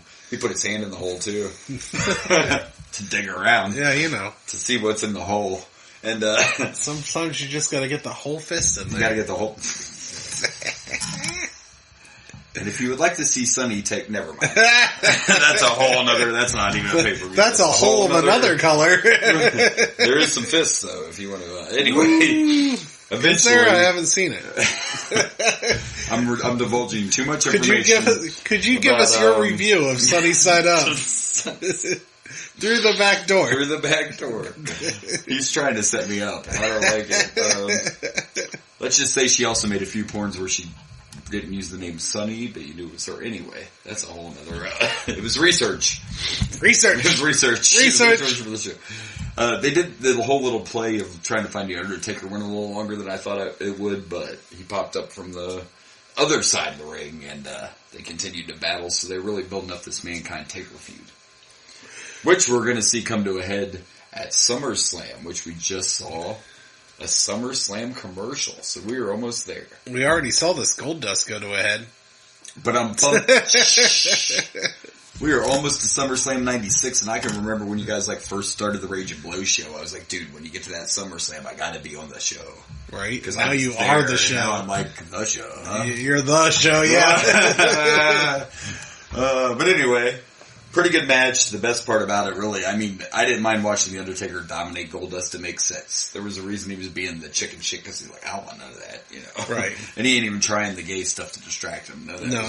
And then, of course, the whole thing with Mankind dragging him under the ring. Maybe he just has a thing of, molesting corpses. I was just going to say... He has limits. I was just going to say maybe he prefers chocolate over... vanilla. Yeah, maybe. Those were the chocolate salty balls you were talking about.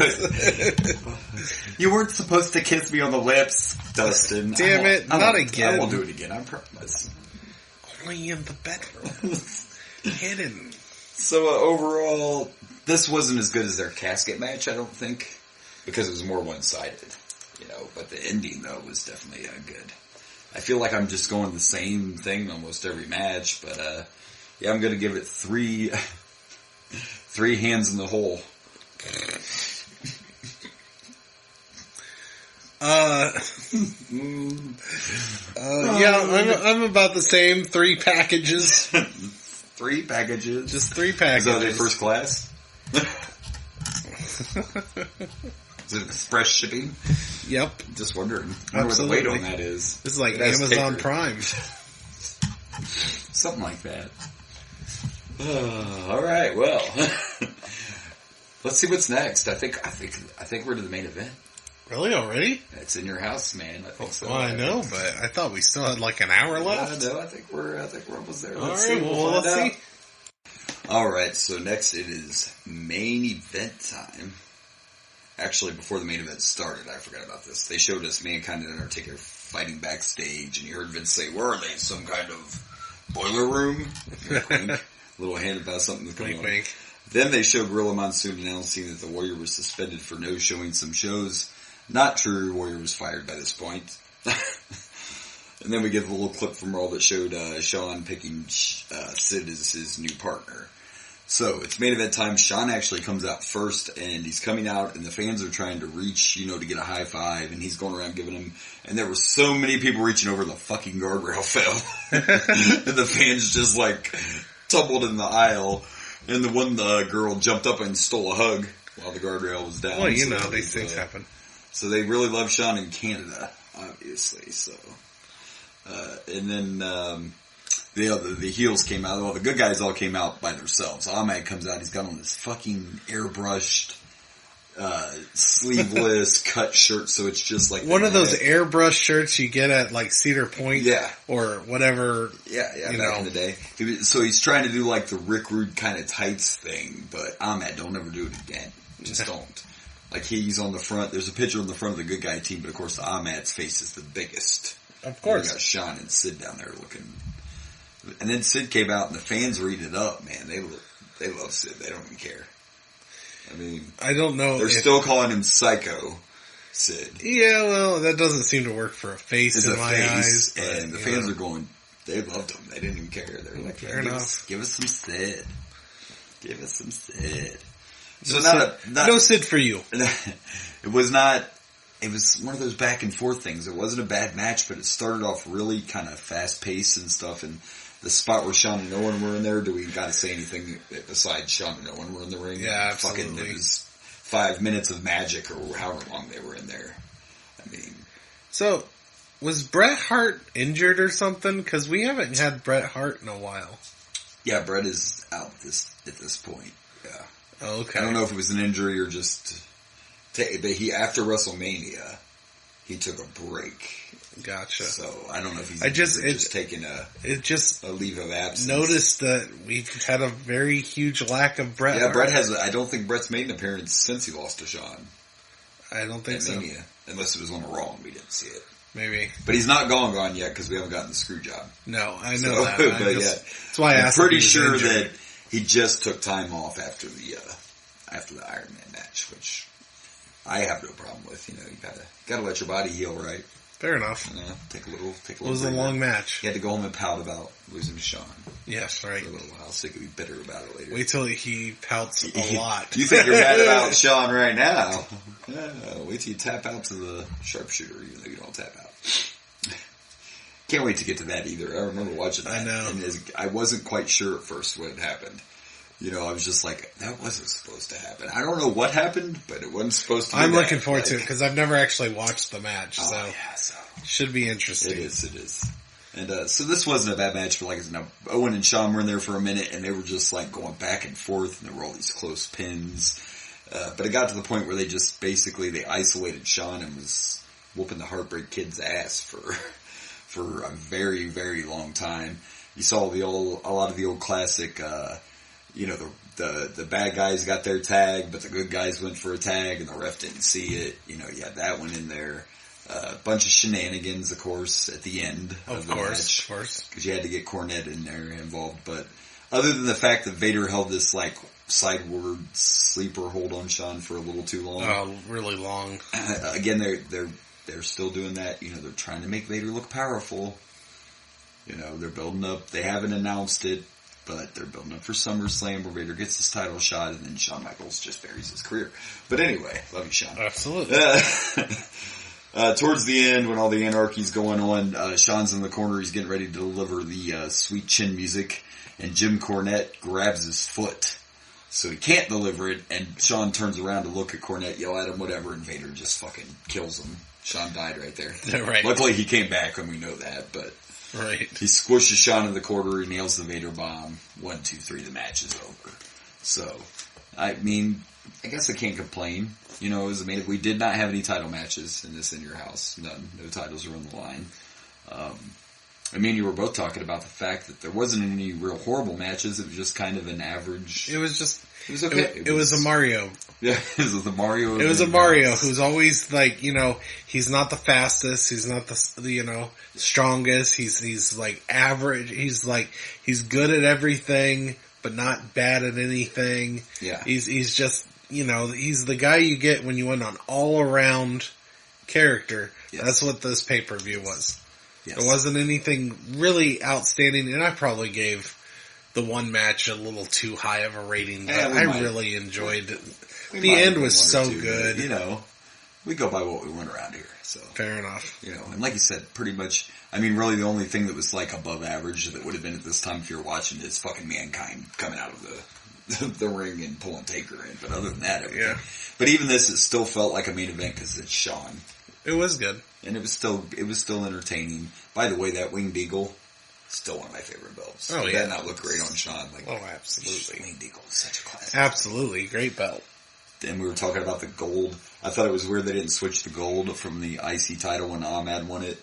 Which I didn't hate the gold, but that belt didn't last very long. I think Goldust had it again one more time, and then they got rid of it, so no more gold IC soon. But overall, entertaining match. I thought for sure Sid was going to do some shit, but he didn't. He stayed on the team the whole time. Yeah, no. And at the end, no shenanigans other than Sid doing a bunch of power bombs. Oh, he passed out power bombs at the end. Vader didn't get one. You get a power bomb. You get a power bomb. Then they tease us with the Vader power bomb, and the Bulldog saves him, pulls him out of the ring. He could have done it. I've seen Sid power bomb Vader. It was probably in WCW, but I have seen it because they were both, you know, in WCW back in the day. So then they're all out of the ring, and Shawn's like, fuck it, and he just flies over the top right onto Vader and starts pounding him on the ground. Yeah. They play his music, and then he still gets his, you know, his Hulk Hogan moment with his music, even though they lost. So, not bad. Not bad.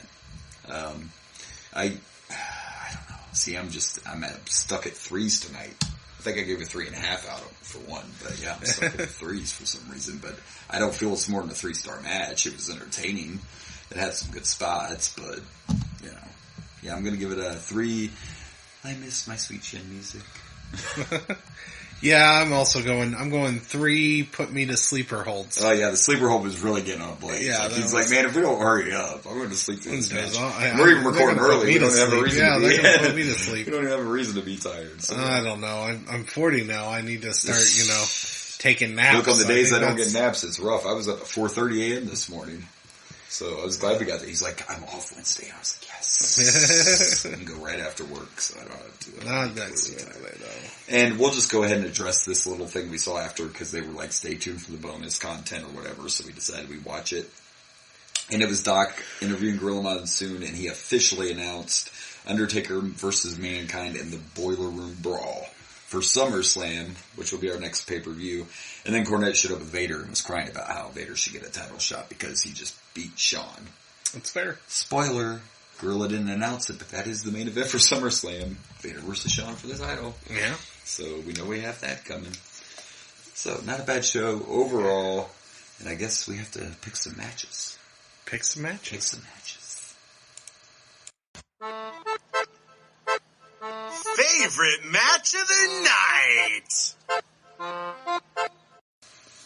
Alright, so favorite match of the night, and I feel like my favorite match on this might have been the same the last pay-per-view, because I'm going with Stone Cold Steve Austin and Mark Mero for my favorite match of the night, and I think that's what I picked I in think King of the Ring, I believe, but overall, as far as matches, I feel like that was the best match. Yeah, the most exciting moment might be the Mankind breaking through the ring and everything, but as for an actual match, I 100%. Yeah. I don't think there's a question. I don't remember Mero being so good. I mean, I don't either, but he's been great with Stone Cold. Yeah. Stone Cold's been pretty great with everybody, though, right? Yeah, that's Savio, fair. he's had some burners with. The strap match is probably still one of my faves. Yeah. That was a good one. But yeah. Mero and Austin, for sure, overall, as far as a wrestling match, best match of the night. Picking the worst one might be harder. A lot harder. I knew Stone Cold was going to be my favorite match. Away. Yeah. Wasn't a question.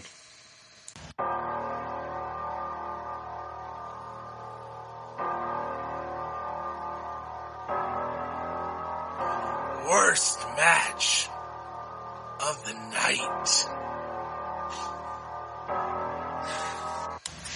All right. Yeah, this one was a little tougher. So before I even pick it, I want to say I feel like there were no stinkers. No, there wasn't a stinker in this paper. And a lot of times when we watch a pay-per-view, you know, like, I got it in my head like, oh yeah, that's definitely going to be the worst match of the night. But there were no stinkers in this one. So, excuse me, just based on the fact that we have to pick a worst match of the night, and even though I love him as a wrestler and a character, I'm going to go with Mankind versus Godwin. Worst match. This might be because of just the people in there are just, I'm still super excited. No Hunter. No Hunter. Is he still in trouble? He's probably still getting punished. Still probably getting in trouble for the click situation. He was not even on the free-for-alls, so. Oh my. Yeah. Anyways, this might be more because I'm excited about seeing the wrestlers that I got to see. But, for me, I'm gonna probably say the Guns match versus the Body Donnas. Yeah. Yeah.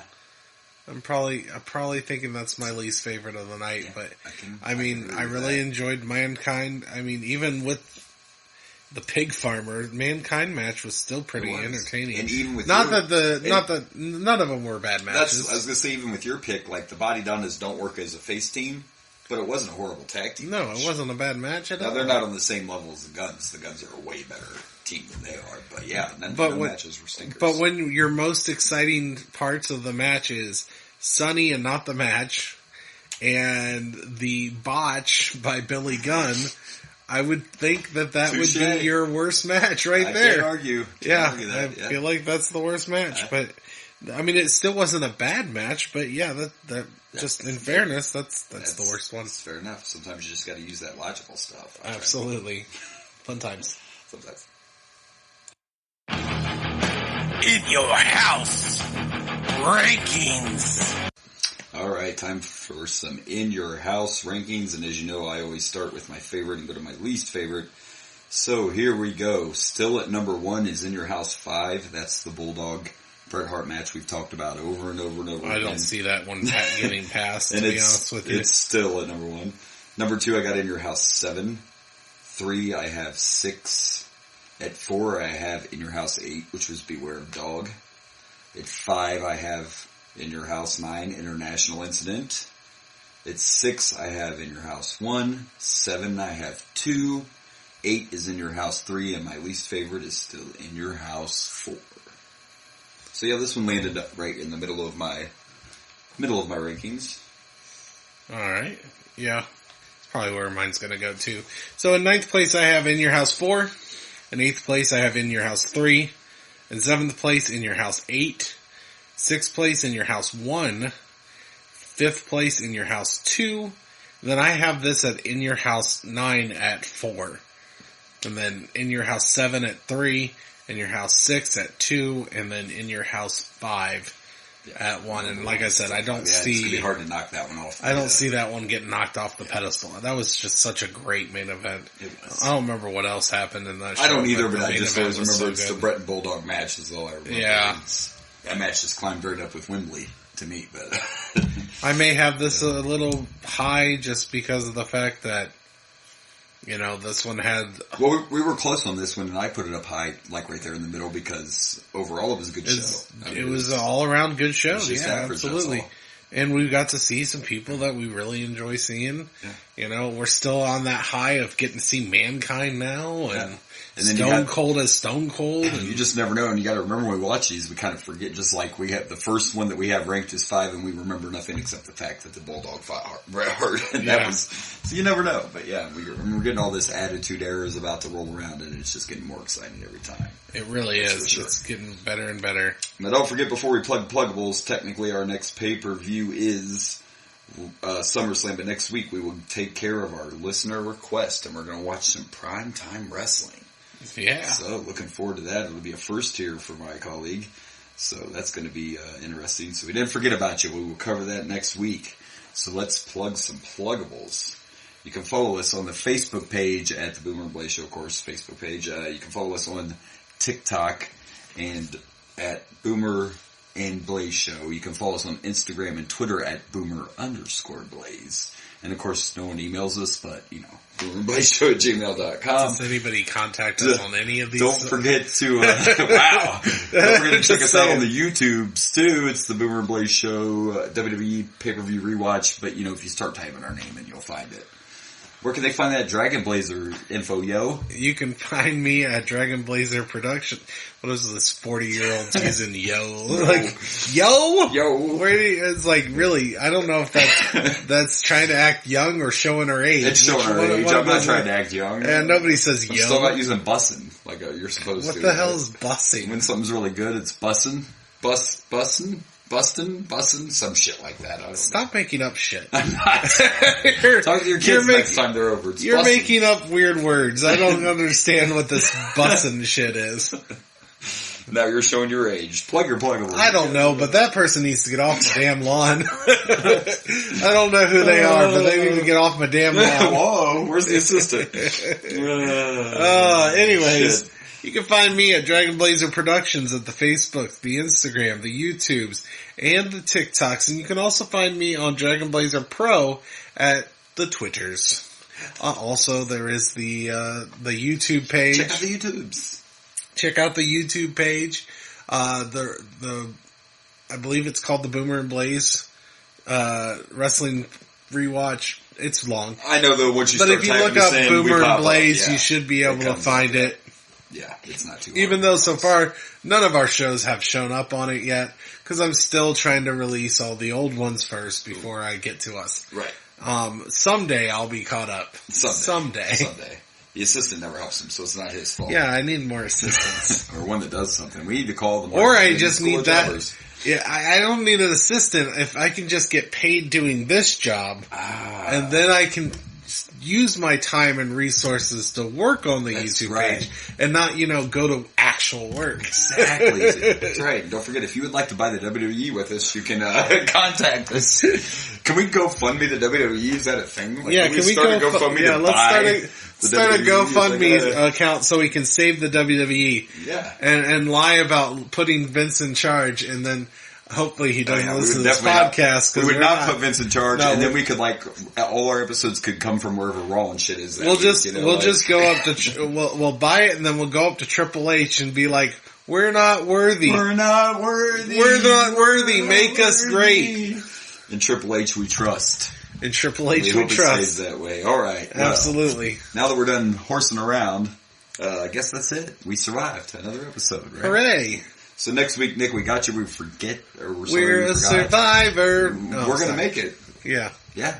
We're going to survive. He's trying to get me to sing. Anyway, we got you next week, Nick. Once again, our prayers go out to the Briscoe family. And until then, I am Boomer. And I'm Blaze. And good night from Dragon Blazer Studios.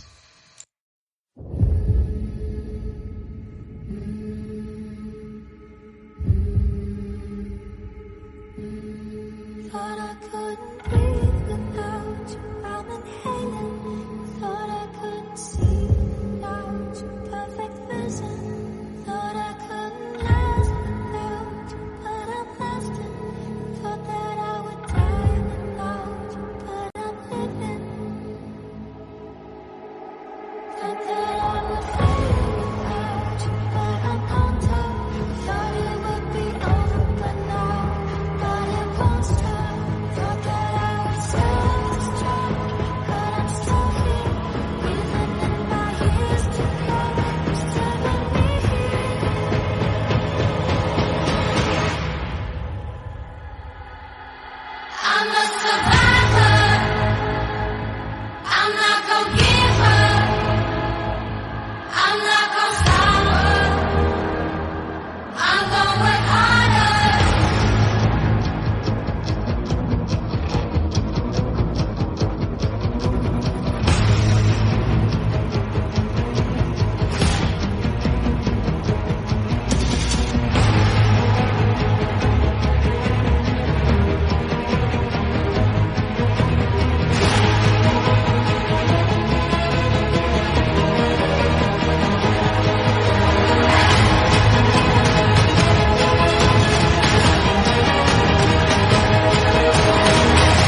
Hey everyone, this is Blaze from the Raging Blaze and the Boomer and Blaze show.